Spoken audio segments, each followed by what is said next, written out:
Les hommes jugent plus par les yeux que par les mains, car chacun peut voir, mais peu peuvent sentir.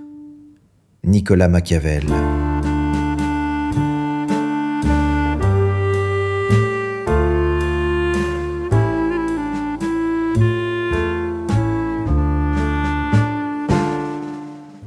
La plupart des hommes pensent comprendre le pouvoir. Ils l'associent à la force, à l'autorité visible, à la position officielle. Ils imaginent que le pouvoir appartient à ceux qui dirigent ouvertement, à ceux dont le nom est connu, à ceux qui donnent des ordres. Mais lorsqu'on observe les dynamiques réelles, une autre structure apparaît. Le pouvoir n'est presque jamais là où il semble être. Dans chaque environnement, une entreprise, un groupe, une relation, même une simple conversation, il existe une hiérarchie invisible. Elle ne correspond pas toujours aux titres ni aux rôles affichés. Elle se construit à partir d'autres éléments, la perception, la dépendance, la capacité à influencer sans apparaître comme celui qui influence. C'est précisément là que se crée la confusion. Beaucoup de personnes cherchent à être reconnues comme importantes. Elles veulent être visibles, entendues, validées. Elles pensent que l'exposition crée le pouvoir. Pourtant, l'exposition attire aussi l'attention, et l'attention attire l'analyse, la résistance et parfois l'opposition. À l'inverse, certaines personnes semblent occuper une position différente. Elles ne cherchent pas à apparaître comme centrales. Elles ne revendiquent pas explicitement leur influence. Et pourtant, leur présence modifie la direction des choses. Elles parlent peu, mais leurs mots déplacent la conversation. Elles n'imposent pas, mais leurs idées deviennent celles que les autres suivent. Elles ne dominent pas visiblement, mais les décisions finissent souvent par passer par elles. Cette forme de pouvoir est difficile à percevoir parce qu'elle ne correspond pas à l'image que la plupart des gens en ont. Machiavel l'avait déjà compris. Le pouvoir ne dépend pas uniquement de la force ou de la position. Il dépend de la capacité à façonner la perception sans attirer immédiatement la résistance. Celui qui agit trop directement crée une opposition directe. Celui qui agit indirectement modifie la structure même de la situation. La majorité des individus perd précisément parce qu'elle agit de manière trop visible. Lorsqu'une intention est claire, elle devient prévisible. Lorsqu'un mouvement est évident, il devient contrable. Lorsqu'une ambition est exposée, elle devient une cible. C'est pour cette raison que les dynamiques de pouvoir ne ressemblent pas à un affrontement frontal. Elles ressemblent davantage à un déplacement progressif des positions. Dans une conversation, celui qui parle le plus ne contrôle pas toujours l'échange. Souvent, celui qui contrôle réellement la dynamique est celui qui oriente les sujets, qui choisit ce qui est important et ce qui ne l'est pas. Dans un groupe, celui qui possède le titre le plus élevé ne détient pas nécessairement toute l'influence. Il existe souvent d'autres figures, moins visibles, qui influencent les décisions en amont. Ces figures ne s'imposent pas, elles comprennent. Elles observent les relations entre les individus, les tensions, les intérêts, les dépendances. Elles identifient les points où une simple modification peut produire un effet plus large. Le pouvoir, dans ce sens, ne consiste pas à forcer une situation. Il consiste à comprendre où intervenir pour que la situation évolue presque d'elle-même. C'est ici que la plupart des gens échouent. Ils essaient de contrôler directement. Ils argumentent, insistent, expliquent, imposent. Et plus ils le font, plus ils créent de résistance. Parce que toute tentative visible de contrôle déclenche une réaction opposée. À l'inverse, certaines personnes semblent obtenir des résultats sans passer par ce type de confrontation. Elles introduisent une idée, la laissent circuler, puis observent comment elle est reprise par d'autres. Elles ne revendiquent pas immédiatement la paternité de cette idée, et progressivement, cette idée devient la direction collective. Ce type de dynamique peut sembler subtil, presque invisible. Pourtant, c'est précisément ainsi que beaucoup de décisions importantes se construisent. Le pouvoir réel ne se manifeste pas toujours dans l'acte final. Il se manifeste dans ce qui précède cet acte, dans la manière dont une idée apparaît, dans la manière dont elle est acceptée, dans la manière dont elle devient évidente pour les autres. Celui qui comprend ce processus n'a plus besoin de convaincre directement. Il n'a plus besoin d'imposer. Il agit à un autre niveau. Mais cette compréhension exige une chose que la plupart des individus négligent, le contrôle de soi. Car pour observer réellement une situation, il faut ne pas être immédiatement pris dans le besoin de réagir. L'impatience, le besoin de prouver, l'envie de corriger ou de dominer immédiatement empêchent de voir la structure réelle. Beaucoup de personnes réagissent trop vite. Elles répondent à chaque provocation. Elles corrigent chaque erreur. Elles cherchent à affirmer leur position à chaque instant. Et en faisant cela, elles exposent leur logique. Elles deviennent lisibles. Et ce qui est lisible peut être anticipé. À l'inverse, une personne qui observe avant d'agir possède un avantage silencieux. Elle comprend le rythme de la situation. Elle identifie les moments où une intervention aura plus d'effet. Car dans les dynamiques de pouvoir, le timing est souvent plus important que l'intensité. Un mouvement trop tôt échoue. Un mouvement trop tard devient inutile. Un mouvement au bon moment semble naturel. Et ce qui semble naturel est rarement contesté. Dans la prochaine partie, nous verrons pourquoi ceux qui cherchent directement le pouvoir échouent souvent, et pourquoi ceux qui semblent ne pas le poursuivre deviennent parfois ceux qui l'obtiennent. La plupart des individus commettent une erreur fondamentale lorsqu'ils cherchent le pouvoir. Ils pensent qu'il s'agit d'une chose que l'on peut atteindre directement, comme un objectif visible. Ils tentent donc de s'en approcher frontalement. Ils veulent être reconnus, obtenir une position, être considérés comme importants. Cette approche semble logique, mais elle crée presque toujours un effet inverse. Lorsqu'une personne cherche ouvertement à obtenir du pouvoir, elle révèle immédiatement son intention. Et une intention visible devient un point de résistance pour les autres. Car dans toute dynamique sociale, chacun protège instinctivement sa propre position.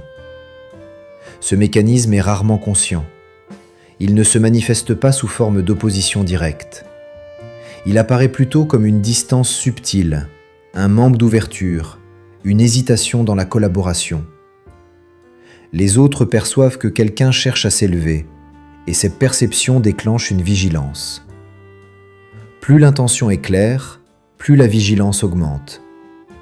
Ainsi, ceux qui poursuivent le pouvoir de manière visible se retrouvent souvent bloqués avant même d'avoir compris pourquoi.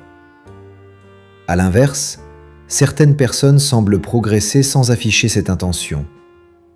Elles ne parlent pas constamment de leurs ambitions. Elles ne cherchent pas à prouver leur valeur à chaque interaction. Elles participent, observent, contribuent, mais sans transformer chaque moment en tentative d'ascension. Cette posture crée une dynamique différente. Elle ne déclenche pas immédiatement de résistance parce qu'elle ne semble pas menaçante. Mais cette absence apparente d'ambition ne signifie pas absence de direction. Elle signifie simplement que la direction n'est pas exposée. C'est une distinction essentielle, car dans les structures humaines, ce qui n'est pas visible immédiatement ne provoque pas de réaction immédiate. Et ce qui ne provoque pas de réaction peut se développer plus librement. Machiavel avait compris que le pouvoir ne se prend pas toujours par confrontation. Il se construit souvent en évitant les confrontations inutiles. Chaque conflit visible consomme de l'énergie, attire l'attention et crée des oppositions. Celui qui entre constamment en confrontation finit par épuiser sa position avant même de l'avoir consolidée. À l'inverse, celui qui choisit ses moments d'intervention avance différemment. Il ne réagit pas à tout. Il laisse certaines choses se produire, observe les conséquences, puis agit lorsque la situation est plus favorable. Cette capacité à attendre modifie profondément la trajectoire. Dans beaucoup de situations, le temps agit comme un révélateur. Les erreurs apparaissent, Les tensions émergent, les alliances évoluent. Celui qui agit trop tôt intervient avant que ces éléments soient visibles. Il agit dans l'incertitude. Celui qui attend observe ces transformations et agit avec une compréhension plus complète. Mais attendre ne signifie pas être passif. C'est une erreur fréquente. Attendre signifie observer activement. Cela implique de comprendre les dynamiques, de repérer les failles, d'identifier les moments où une action produira un effet disproportionné. C'est une forme d'activité silencieuse. Ce type de posture exige un contrôle émotionnel important, car l'environnement pousse constamment à réagir. Les provocations, les opportunités apparentes, les tensions invitent à intervenir immédiatement. La réaction rapide donne l'impression de contrôle, mais elle révèle souvent une dépendance au moment présent. Celui qui ne peut pas s'empêcher de réagir est déjà influencé par ce qu'il observe. Et celui qui est influencé ne contrôle pas réellement la situation. À l'inverse, une personne capable de rester stable face à ces stimulations possède un avantage invisible. Elle n'est pas entraînée dans le rythme des autres. Elle conserve son propre tempo. Et dans les dynamiques de pouvoir, le tempo détermine souvent l'issue. Celui qui impose le rythme influence la perception. Un mouvement lent peut sembler réfléchi. Un silence peut créer une attente. Un retard peut modifier l'équilibre. Ces éléments paraissent insignifiants, mais ils influencent profondément la manière dont une situation est interprétée. Beaucoup de personnes pensent que le pouvoir consiste à faire plus, à parler plus, à agir plus vite. Pourtant, dans de nombreuses situations, le pouvoir apparaît précisément dans la capacité à faire moins, mais au bon moment. Une parole inutile peut affaiblir une position. Une action prématurée peut révéler une intention. Une réaction émotionnelle peut exposer une faiblesse. Ainsi, la retenue devient une forme d'action. Elle ne se voit pas, mais elle structure la dynamique. Dans les groupes humains, cette retenue crée une perception particulière. Celui qui ne réagit pas immédiatement devient difficile à lire. Et ce qui est difficile à lire attire l'attention. Les autres commencent à observer davantage. Ils cherchent à comprendre les intentions, à anticiper les réactions. Et dans ce processus, ils accordent plus d'importance à cette personne. Ce phénomène est subtil mais constant. La lisibilité réduit l'attention. L'opacité l'augmente. Mais il ne s'agit pas de créer une opacité artificielle. Une opacité forcée devient rapidement incohérente. Ce qui crée réellement cette perception, c'est une stabilité intérieure. Une personne qui n'est pas constamment influencée par l'environnement devient naturellement moins prévisible. Et cette imprévisibilité modifie les interactions. Les autres deviennent plus prudents. Ils évaluent davantage. Ils hésitent à agir de manière impulsive. Sans imposer quoi que ce soit, la dynamique change. C'est ici que l'on commence à percevoir une autre forme de pouvoir. Non pas celle qui se manifeste par l'autorité visible, mais celle qui influence le comportement des autres sans intervention directe. Dans la prochaine partie, nous verrons pourquoi ceux qui parlent le moins dans une pièce sont souvent ceux qui en comprennent le plus, et comment le silence devient l'un des instruments les plus efficaces dans les dynamiques humaines. Dans la plupart des environnements sociaux, la parole est perçue comme un signe de contrôle. Celui qui parle semble diriger la conversation, imposer son rythme, occuper l'espace. Cette perception est intuitive, presque automatique. Pourtant, lorsqu'on observe attentivement les dynamiques réelles, une inversion apparaît. Ce n'est pas toujours celui qui parle le plus qui comprend le mieux la situation. Très souvent, c'est celui qui parle le moins qui voit le plus clairement ce qui se joue. La parole remplit d'espace, mais elle révèle aussi la structure intérieure de celui qui l'utilise. Chaque phrase expose une intention, chaque réaction indique une position, chaque justification dévoile une logique. Plus une personne parle, plus elle devient lisible.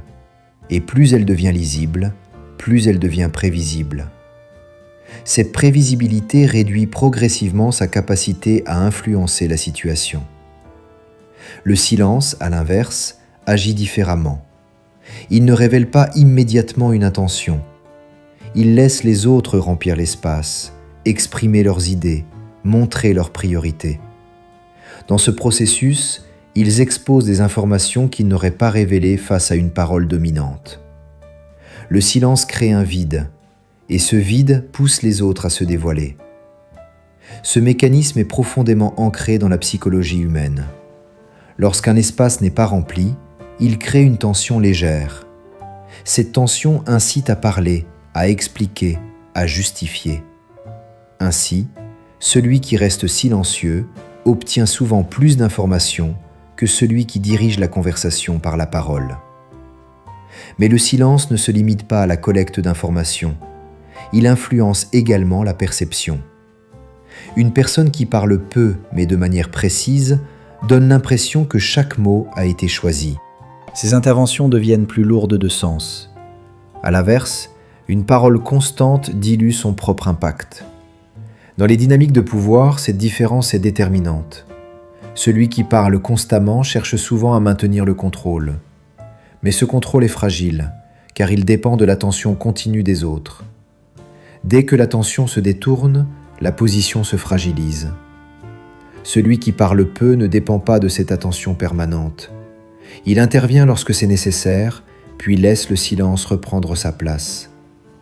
Ce rythme crée une perception de maîtrise, non pas parce que la personne impose, mais parce qu'elle semble ne pas être affectée par le besoin de remplir l'espace. Cette absence de besoin devient elle-même un signal. Dans beaucoup de situations, les individus utilisent la parole pour réduire leur propre inconfort. Le silence les met face à eux-mêmes. Ils ressentent le besoin de le combler. Ainsi, celui qui tolère le silence plus longtemps possède un avantage psychologique. Il n'est pas poussé à agir par l'inconfort. Il agit par choix. Cette distinction est essentielle. Agir pour combler un vide, c'est réagir. Agir au moment choisi, c'est influencer. Dans les conversations importantes, ce mécanisme devient particulièrement visible. Une question posée puis suivie d'un silence produit souvent plus d'effet qu'une longue explication. L'autre personne commence à réfléchir, à organiser sa réponse, à révéler sa logique. Et dans cette réponse, elle expose ses priorités, ses hésitations, parfois même ses contradictions. Le silence devient alors un outil de compréhension. Mais il produit également un autre effet. Il déplace la pression. Lorsque quelqu'un parle peu, les autres ressentent souvent le besoin de se positionner. Ils expliquent davantage, cherchent à convaincre, à justifier. Ce mouvement inverse la dynamique. Celui qui parle devient celui qui s'expose. Celui qui écoute devient celui qui observe. Dans les structures sociales, cette inversion est subtile mais puissante. Elle ne crée pas une domination visible, elle crée une asymétrie d'information. Et l'information précède toujours l'influence. Machiavel comprenait que la connaissance des hommes était plus importante que la force. Celui qui comprend les motivations, les peurs et les ambitions peut anticiper les mouvements, et celui qui anticipe n'a plus besoin de réagir. Le silence facilite cette compréhension. Il permet d'observer les micro-réactions, les changements de ton, les hésitations. Il révèle ce que la parole tente souvent de masquer. Mais il existe une autre dimension du silence, moins évidente. Il crée une forme d'opacité. Une personne qui parle peu laisse plus de place à l'interprétation. Les autres projettent sur elle leurs propres hypothèses. Ils tentent de deviner ses intentions, ses pensées, ses limites. Et dans ce processus, ils construisent eux-mêmes une image. Cette image n'est pas toujours exacte, mais elle influence leur comportement. Lorsqu'on ne comprend pas entièrement quelqu'un, on agit avec plus de prudence. On évite certaines actions, on teste davantage, on observe avant d'agir. Cette prudence donne à la personne silencieuse un espace supplémentaire. Sans avoir imposé quoi que ce soit, elle a modifié la dynamique. C'est ici que le silence cesse d'être simplement une absence de parole. Il devient une présence différente. Une présence qui n'envahit pas l'espace, mais qui le structure. Dans la plupart des environnements modernes, cette capacité est rare. Les interactions sont rapides, réactives, souvent saturées de paroles. Celui qui introduit du silence dans cet environnement crée un contraste immédiat. Et ce contraste attire l'attention. Mais le silence à lui seul ne suffit pas. Dans la prochaine partie, nous verrons pourquoi certaines personnes deviennent réellement influentes, non pas seulement parce qu'elles parlent peu, mais parce qu'elles comprennent profondément les dépendances qui structurent les relations humaines. Lorsque l'on observe les relations humaines avec suffisamment de recul, une structure apparaît progressivement. Les interactions ne sont pas uniquement guidées par les mots, ni même par les intentions visibles. Elles sont organisées autour d'un élément beaucoup plus fondamental, la dépendance. Chaque relation, qu'elle soit professionnelle, sociale ou personnelle, contient un certain niveau de dépendance mutuelle. Mais cette dépendance n'est presque jamais équilibrée. Elle se distribue de manière asymétrique, et c'est précisément cette asymétrie qui crée la hiérarchie invisible. La plupart des individus ne perçoivent pas cette structure. Ils évaluent les relations à travers des éléments superficiels, la sympathie, la communication, la fréquence des interactions. Pourtant, ces éléments ne déterminent pas réellement la position. Ce qui détermine la position, c'est la question suivante. Qui a besoin de qui et dans quelle mesure? Dans une interaction, celui qui dépend le plus perd automatiquement une partie de son influence. Non parce qu'il est faible, mais parce que sa stabilité devient liée à la présence ou aux décisions de l'autre.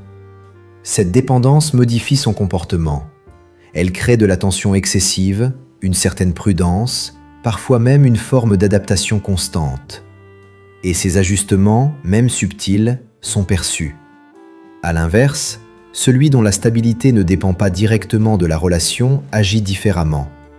Il n'a pas besoin d'adapter chaque mot, chaque réaction, chaque décision. Son comportement reste plus constant. Cette constance donne l'impression d'une structure solide. Dans les dynamiques de pouvoir, cette perception est déterminante. Une personne stable attire davantage de considération qu'une personne qui s'ajuste constamment. Mais cette stabilité ne se construit pas dans l'interaction elle-même. Elle se construit en dehors. Elle provient d'une autonomie réelle, une activité, une direction, des objectifs qui existent indépendamment de la relation. Lorsqu'une personne possède cette base, elle ne cherche pas à maintenir la relation à tout prix. Elle peut y participer pleinement, mais elle peut aussi s'en détacher sans perdre son équilibre. Ce détail modifie profondément la dynamique, car dans toute interaction, chacun évalue inconsciemment le niveau de dépendance de l'autre. Cette évaluation n'est pas rationnelle. Elle se base sur des signaux subtils, la rapidité des réponses, la manière dont une personne réagit à un changement, son besoin de validation, sa capacité à tolérer une incertitude. Ces signaux construisent une image, et cette image influence le comportement des autres. Une personne perçue comme dépendante sera traitée différemment d'une personne perçue comme autonome. Cette différence ne se manifeste pas toujours de manière évidente. Elle apparaît dans de petits détails, le respect accordé, la manière dont on écoute, la place donnée dans une conversation, la liberté laissée dans les décisions. Machiavel comprenait que le pouvoir repose souvent sur ce type de mécanisme invisible. Il ne s'agit pas seulement de contrôler directement, mais de créer une position dans laquelle les autres adaptent leur comportement sans y être contraints. Cette adaptation repose sur la perception, et la perception repose sur la structure. C'est pour cette raison que certaines personnes deviennent progressivement plus influentes sans jamais chercher à imposer leur position. Elles construisent une structure dans laquelle leur présence devient stable, difficile à remplacer, mais jamais dépendante. Ce type de position ne se crée pas par des actions spectaculaires. Il se construit lentement, par cohérence. Chaque interaction confirme la même chose, une stabilité, une retenue, une absence de dépendance excessive. Avec le temps, cette cohérence devient une référence. Les autres commencent à anticiper ce comportement.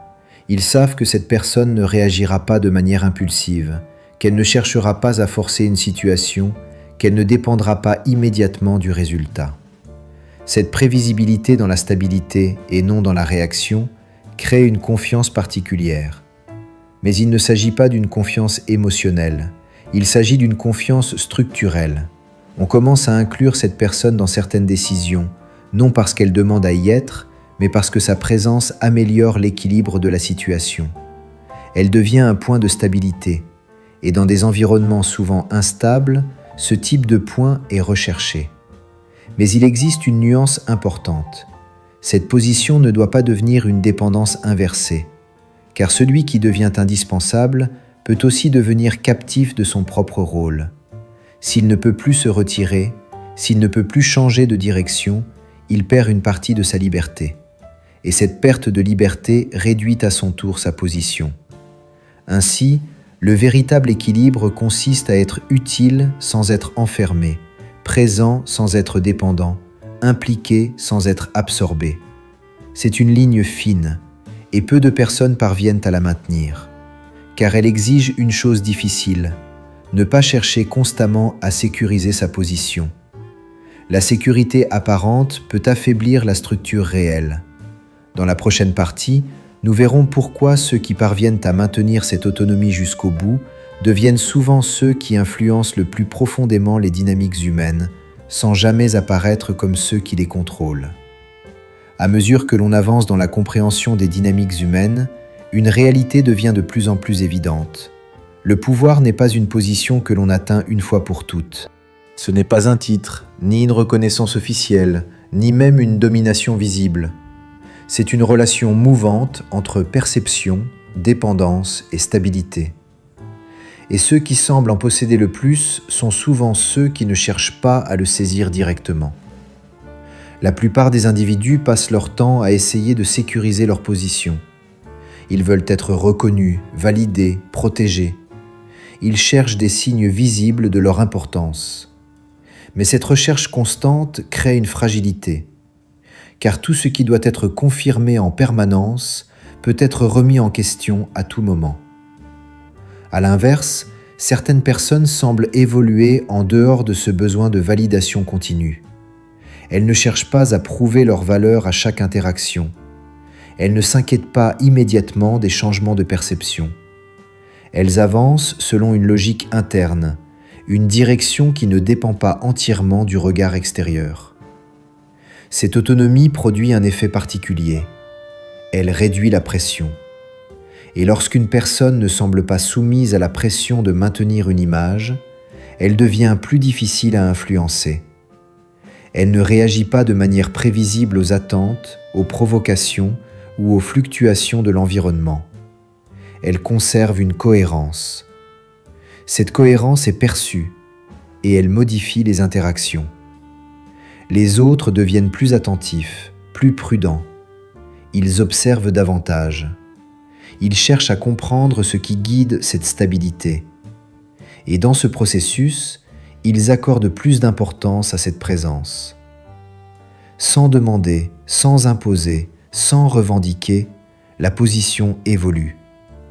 C'est ici que le pouvoir change de nature. Il ne consiste plus à contrôler directement les autres. Il consiste à influencer la manière dont ils se comportent en ta présence. Cette influence n'est pas visible, elle ne se mesure pas immédiatement, mais elle est réelle. Elle apparaît dans les décisions qui changent légèrement, dans les attitudes qui s'ajustent, dans les choix qui s'orientent différemment. Et souvent, ceux qui produisent ces changements ne sont pas identifiés comme irresponsables. Ils ne sont pas au centre de l'attention, mais ils sont au centre de la dynamique. Cette position est paradoxale. Elle exige de renoncer à l'idée de reconnaissance immédiate. Elle demande de ne pas chercher à apparaître comme celui qui dirige. Elle repose sur une compréhension plus profonde. Ce qui est visible attire la résistance. Ce qui est intégré modifie la structure. Machiavel comprenait cette logique. Il savait que les hommes réagissent davantage à ce qu'ils perçoivent qu'à ce qui est réellement, et que modifier la perception permet souvent de modifier la réalité elle-même. Mais cette capacité ne repose pas sur des techniques. Elle repose sur une discipline intérieure. la capacité à observer sans réagir immédiatement, la capacité à attendre sans perdre sa direction, la capacité à agir sans chercher à être reconnu instantanément. Ces qualités sont rares parce qu'elles vont à l'encontre des réflexes naturels. L'envie de répondre, de corriger, de s'imposer, de sécuriser sa position est forte. Mais céder à ces impulsions rend la structure visible, et ce qui est visible devient vulnérable. À l'inverse, celui qui parvient à maintenir une certaine retenue conserve une liberté. Il peut se déplacer sans être immédiatement identifié comme une menace. Il peut influencer sans être directement confronté. Il peut observer sans être observé de la même manière. Avec le temps, cette liberté devient un avantage. Elle permet de s'adapter sans perdre sa cohérence, de changer de position sans créer de rupture visible, d'évoluer dans différentes dynamiques sans être enfermé dans un rôle. Et c'est précisément cette capacité qui distingue ceux qui comprennent le pouvoir de ceux qui tentent simplement de l'obtenir. Car obtenir une position est une chose, maintenir une influence en est une autre. Et maintenir une influence exige de ne pas dépendre entièrement de la position elle-même. Peut-être que le pouvoir n'est pas quelque chose que l'on possède. Peut-être qu'il s'agit simplement de la manière dont on se tient dans les relations humaines, la manière dont on observe, la manière dont on agit, la manière dont on reste stable lorsque tout change autour. Car dans un monde où la plupart cherchent à être vus, à être entendus, à être reconnus, celui qui n'a pas besoin de tout cela devient difficile à déplacer. Et celui qui est difficile à déplacer influence souvent plus qu'il ne le montre. Peut-être que comprendre le pouvoir ne consiste pas à apprendre à dominer. Peut-être que cela consiste simplement à cesser de réagir comme ceux qui cherchent à l'obtenir, et à observer ce qui se passe réellement, sans précipitation, sans besoin immédiat, sans bruit. Merci pour votre attention. Si la vidéo vous a plu, laissez un like, abonnez-vous et laissez un commentaire. Je vous souhaite le meilleur. À très bientôt.